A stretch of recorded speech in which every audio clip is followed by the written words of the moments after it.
আমরা অনেক সময় আমাদের ক্লোজ ভাই ব্রাদার ছোট ভাইদের জন্য লিমিট ক্রস করে ফেলি।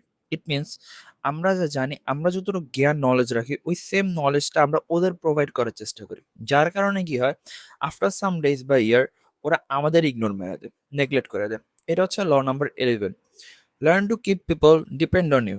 অর্থাৎ যদি আমি একটু এক্সপ্লেন করতে চাই, আপনি আপনার ছোটবেলায় যা শিখাইছেন ওইটা আপনি সম্পূর্ণ শিখাবেন না। আপনি নিজেকে অলওয়েজ অন্য একটা পার্সনের কাছে, অন্য পার্সনের সাকসেসের কি হিসাবে রাখবেন। অর্থাৎ আপনি একটা চাবি, ওই চাবিটা যদি সঠিক জায়গার মধ্যে তালাটা না খুলে, তাহলে অপোজিট পার্সন সাকসেস হতে পারবে না।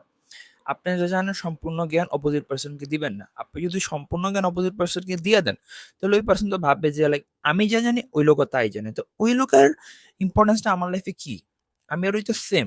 তো ওরে তো আমার লাইফে শুধু শুধু পালার কোনো দরকার নেই, তাই না? তো আপনি যতটুকু জানেন, যতটুকু জানানো উচিত অতটুকুই জানাবেন। একটা মানুষের উপকার করা ভালো, কিন্তু অতটুকু উপকার করা ভালো না যতটুকু উপকার করতে গেলে আপনি আপনার নিজের ক্ষতি নিজে ডেকে আনবেন। Best of luck.